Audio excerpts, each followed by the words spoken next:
Hi there again, everybody. It's Game Time presented by Kia. Here from our Atlanta studio, I'm Matt Weiner. That's Wes Wilcox from the Hawks GM. Hall of Famer Kevin McHale right over there.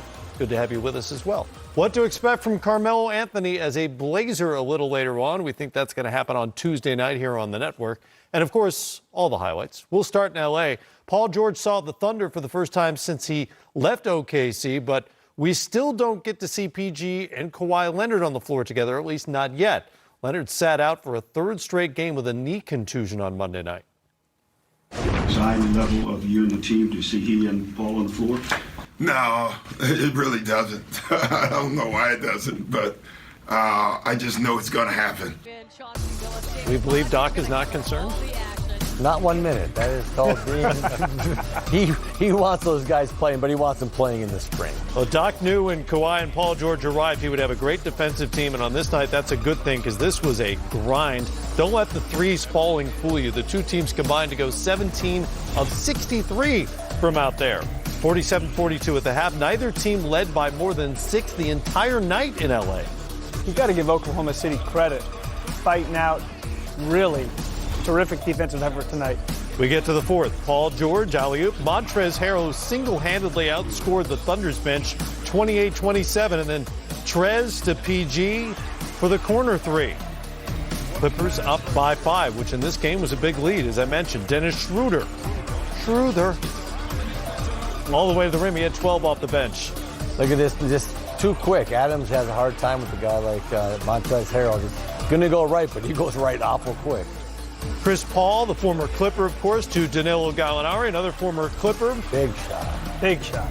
Gallo had 14. We're tied at 86. Lou Williams to PG for the go-ahead three. Great play call.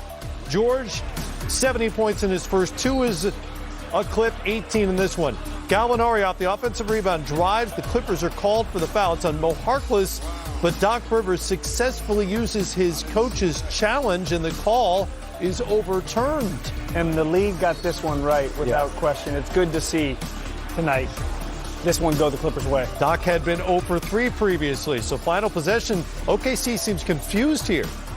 Well, he wanted a pin down by Adams, and it got real late. If he just would have stopped, I think he could have had a shot right at the three-point, and Gallo had just made a three.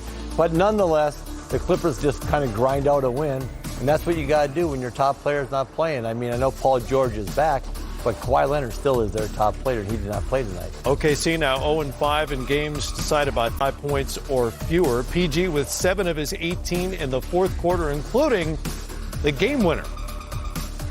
So Gallo hits the three to tie it. Chris Paul goes to the line, hits his 2 free throws to take the lead. Timeout. You come in, you hit the three. Was that the call? Yeah, that was the call. That was a play call. Trez got me open. Lou set it up. And, finally was able to get one to fall. Paul George with Jamie Maggio there. And what a start for Paul George. A pair of 30-point games and a game winner. Yeah, amazing. He said, someone asked him, how are you playing so well? He said, I have new shoulders. I said, well, that's fantastic then. But he's playing really well. He's got a rhythm, which is hard to do when you haven't played. And again, this is a great play call by Doc Rivers, coming out a little pinned down by Montrezl Harrell, and Paul George knocked it down. So I'm really happy to see him playing offensively well, because he defensively will just be a stud every time he's on the floor. He can guard a lot of people. And just wait until we see Paul George and Kawhi Leonard on the floor together, defensively, offensively, both ways. At what point does this knee contusion become a concern? Well, I think you have to be a little bit concerned because he's missed 3 consecutive games, and we know earlier they were on the plan of not playing in back-to-backs. But you said this earlier, and you're 100% right.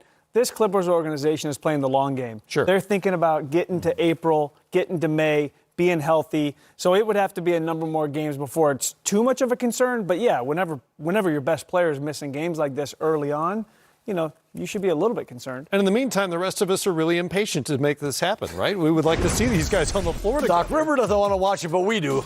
Spurs and the Mavericks in Dallas. Pop's team riding a 5-game losing streak to the gym. The Mavericks just riding Luka these days. Wow. Doncic between the legs. He knocks down the 3. He had a career-high 17 in the first quarter, most he's ever scored in a quarter. Second quarter, DeMar DeRozan. Best scoring night of the season so far for Double D. Not taking any long threes, not taking any bad shots, getting in the paint. Nice back cut there by Luka. Great catch. If you haven't been following DeRozan, he stopped taking three-pointers this year, as you see Doncic finish, and a 10-point Dallas lead at the half. Third quarter, Doncic to Kristaps Porzingis for 3. And it's good to see Porzingis make a number of jump shots tonight. That's going to be important for this offense. No question. Off the miss, Luka. Cross-court, Dorian Finney-Smith. What a pass. Not only that, what great court vision and what great awareness. Just turned and just threw it. And again, you got DeRozan just going to the hole, which he does as well as anybody. DeRozan, 14 of 20 from the field, a season-high 36. Porzingis. What a shot. Yeah. Somehow lost it and got it back. Yeah. And Dorian Finney-Smith. And got it off. Barely got out of his hands, but that was a big play. It's late. 2-point game now. Doncic. Let's go home. This is becoming his spot on the left wing. I agree. That's a let's go home shot. And then this was not necessarily the way Rick Carlisle drew it up, but he did draw that up. You know what? He drew Spurs defenders on the floor to him there and gets it off to Seth Curry for the clinching bucket as the Mavericks hang on to win at 117-110. Spurs have lost 6 straight. That's their longest losing streak since spring of 2011, despite DeRozan's first 39th point of the season. Dallas takes game 1 of the season series after losing 14 of 16 against San Antonio over the last 4 years. Luka's 6th triple-double of the year, this one with a career-high 42 points, which he discussed with Jeff Wade. We have a career-high 42 triple-double. This is your career high tonight, Luka. Did this game feel different for you than some of the others? I mean, it's always special, it's a rivalry. We always want to win every game, but I would say one word, Dorian Finney-Smith. That's it. Yeah, Dorian had an incredible game as well. That ridiculous shot at the end. In the first quarter, you had a career high for a quarter with 17. What was going on in your mind as all those shots were dropping for you? Today when I slapped the net, I dreamed like I was going to score 16 in the first quarter, so then I scored 17. So I was like, dreams don't come true. But no, I mean, amazing win. Great effort, great defense, and just amazing. Doncic has been the dream in Dallas so far. Much more on the way here. Russ is well ahead of Luka on the triple-double list, and he added to his total on Monday night. To you by the Telluride from Kia, official automotive partner of the NBA. Visit kia.com to learn more. Tuesday on center court, we expect to see Carmelo Anthony in a Portland Trail Blazers uniform and set to make his debut in New Orleans against the Pelicans at 8 Eastern time. Then it's the Thunder and Lakers from Staples Center. The night begins at 6 Eastern time with the warm-up. Blazers could have used Melo or somebody. Bill Walton. Rockets ready for launch. Right, a 7-game win streak. That guy's committed. He's completely committed. No question. There's got to be a larger story there. James Harden is committed. 3-pointer plus the Rockets one, are committed to 4. Yes. This is why he's really unguardable. When he's putting the ball on the floor and taking it to the hoop, it's just amazing. I think he gets another 3 here. Let's see. You should guard him. He's leading the league in scoring it. Generally a good idea. Yeah. The Blazers did not on that play, and Harden made him pay. And then more Harden, step back, and what's the Cardinal rule? Do not foul the jump shooter. Yeah. Especially a 3-pointer when he makes it. That's 4 points. They did that too. Although, Harden only took 10 free throws on the night and only made 9. So that's progress if you're a defense. Second half, triple-double watch. Harden with the steal. Russell Westbrook to Clint Capella back in the lineup. Good to see him back. And this is the pace that we talk about with Houston this year. Much better. Bottom of the league last year. Top of the league this year. And you see when Russell gets it, everybody runs with him because he's going after it. And I've always been able to sneak in there an offensive rebound. He's been such a tricky offensive rebounder. And again, push it up. 3 of his 13 rebounds were of the offensive variety, and then there's just no stopping him there. And that's the element you were talking about that the Rockets just haven't had the last few years. One of the best one-man breaks in the league, without question. Westbrook eventually to Harden. It touched about 3 other Blazers before it got to him. 141st triple-double for Westbrook. Harden with a relatively quiet 36-point night. Celtics 10-game win streak ended in Sacramento Sunday. They were in Phoenix on Monday. Jason Tatum steals it, throws it down. long, jumps in that passing lane. I like that. Turn your defense into offense, young man. Dario Saric to Aaron Baines for the dunk. Phoenix up by 2. End of a 6-game homestand for the Suns here. Marcus Smart, always making an impact. I mean, he is the heart and soul of this team, especially on the defensive end. But he's making threes this year. Finds Kemba Walker there. that was- Kemba had 19 on the night. I was a willing passer, too. And there you go, Kemba again. He was attacking. Boston had a 15-point lead at the half. Tatum taking things over here in the third. Nice little pass there from Smart. I think Jason Tatum has a chance, if he continues to improve, in time to be an MVP candidate. This kid's that good. 8 of 16, 26 points in this game. That's big talk from Wes Wilcox. Smart goes down, so the win comes at a price as he turns that right ankle right there. He was done for the night. He'll spit on it and be fine. Don't understand the spit thing, but people have been saying that forever. Spit on your injury and somehow it improves. Hornets coming off 3 straight dramatic finishes. They were in Toronto and things were far less dramatic.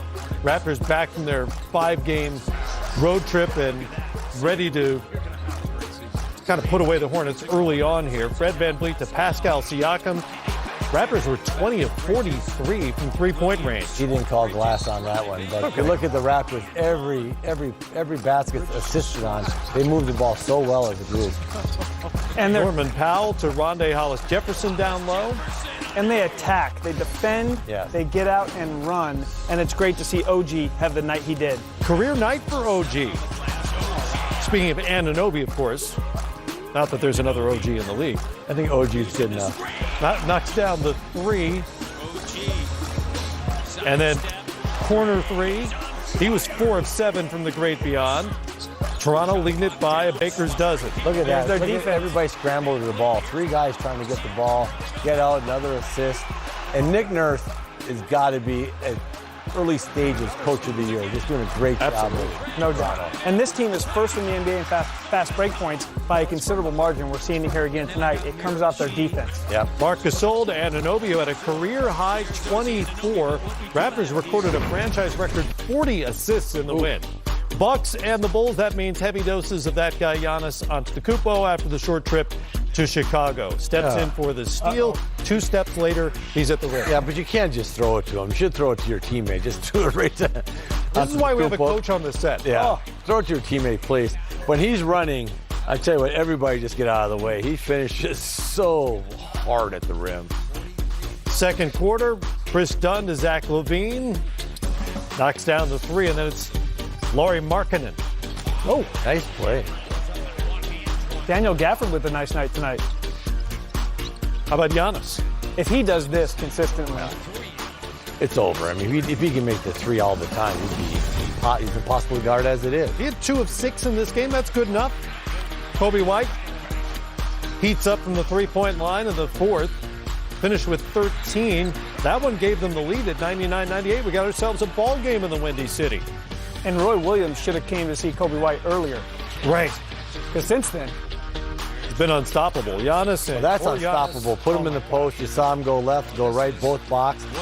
You cannot guard him down there. 33 and 10, 30 or more in 7 of their last 8 games. To Andrew Wiggins for the 3rd straight game as the Wolves landed in Salt Lake on Monday. Karl Anthony Towns, that's a casual 3. And this is one of the rare tough matchups for Rudy Gobert. Yeah. Dante Exum, interception and the throwdown. That was his only bucket of the night. And if Jeff you watch, Teague, no. Nice follow by Cat. But if you watch against Rudy Gobert, Towns stays on the perimeter, opens up the paint, and nice move over. I tell you what, hard move there. But Rudy Gobert said no.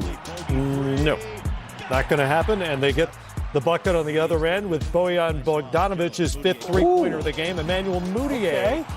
Give him the old. Okay. Yeah. Garrett Culver there. The rookie. Didn't see that in the Big 12. Nope. And Texas Tech, they don't have that. This is Towns tough. goes to work late. Man. That's a tough shot. Karl Anthony Towns, 7 of 15 from three-point range, 29, 13, and 5. Utah shot under 37%. Kyrie Irving still sidelined by his right shoulder as the Pacers took to the herringbone in Brooklyn with the Pacers in town. Spencer Dinwiddie starting and scoring. He had 28. Unfortunately, no one else did much for Brooklyn. They struggled after Dinwiddie. No one else That was got the it second going. part of the story, yeah. Yeah. A lot of Pacers. Domantas Sabonis, know your holidays. Aaron to Justin for 3. And then Aaron to T.J. Warren. I don't know if you know this, but the Pacers lead the league in TJs. Okay. They've got all 3 of them. Corner 3 there. Sabonis goes for 16 and a career high, 18 boards. Third quarter, it's the holidays. This is the younger brother, Aaron. And this is Justin. the oldest of the 3. And presumably Drew is at home somewhere or Watching? on the road watching. Yeah. Maybe Drew was at the game watching. Maybe he was. Justin had 20. T.J. Warren cutting, and then Aaron Holiday. Aaron had 24. Justin had 20 on the night, and the Pacers get the win.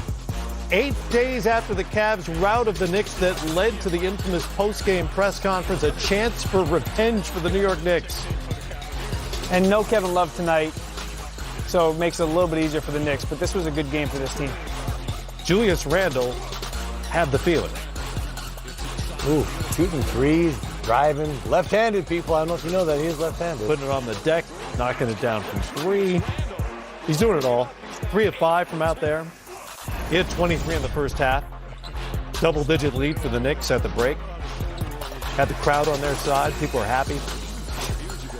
This Knicks team, they needed this. This is now 2 wins out of their last 3.